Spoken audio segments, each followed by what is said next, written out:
Terror in Sydney, Australia, after a gunman held up a cafe in the central downtown area. At the beginning of the situation, it was presumed that over 30 customers and 10 employees were inside. Iranian refugee Man Haron Monis walked into the Lindt Cafe wielding a gun. The standoff lasted almost 12 hours until police stormed the cafe. Moni was killed during the raid along with an undisclosed amount of other victims.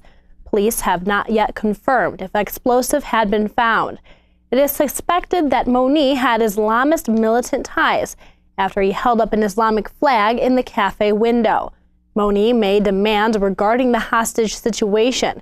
According to police, the demands included an ISIS flag.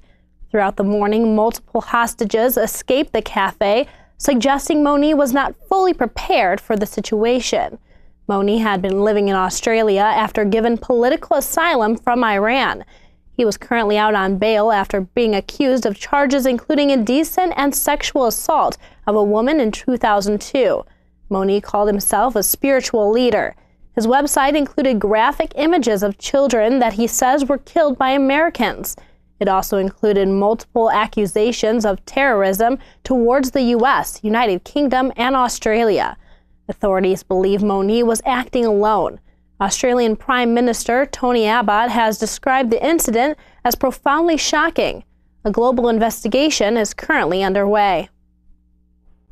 Another hostage situation took place this week, this time in Belgium. Authorities say there is no link to Islamic militants. A man was taken hostage in an apartment this week by 4 gunmen.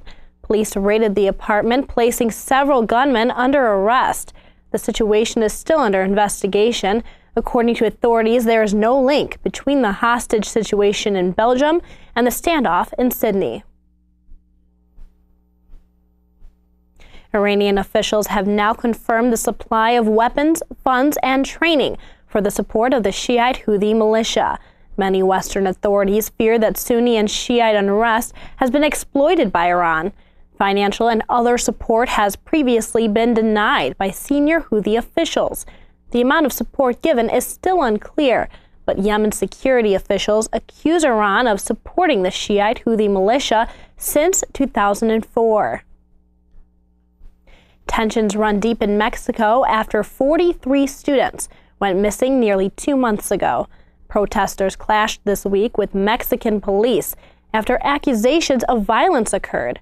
Over 20 people were injured during the confrontation. At the time of the dispute, protesters were planning a concert on behalf of the students who disappeared. Protesters say the slow progress of the investigation points the finger at government officials, whom they believe are involved in the students' disappearance. A new report from the United Nations gives little hope to those living in Ukraine's east side. The report claims that over 1,300 people have died since September in the conflict between Ukraine and pro-Russian separatists. In September, a ceasefire agreement was signed between both sides of the conflict. The UN High Commissioner for Human Rights said this week that the situation is becoming increasingly dire for the population living in the east. The battle in East Ukraine is going on its 9th month. Over 4,700 people have lost their lives. As Russia continues to show off their military force, NATO is planning new military tactics. Russian military planes have continued to breach airspace agreements in the Baltic Sea area. Poland's defense minister has even called out President Vladimir Putin, accusing him of unprecedented activity. NATO's Supreme Allied Commander in Europe, General Philip Breedlove, said NATO has tried to treat Russia like a partner, but what they see now is a new type of scenario. NATO has decided to amp up their defense response. A force of up to 5,000 troops will be prepared by 2016 to be sent at short notice to any so-called hotspots. Breedlove also says that NATO is evolving in order to be more responsive.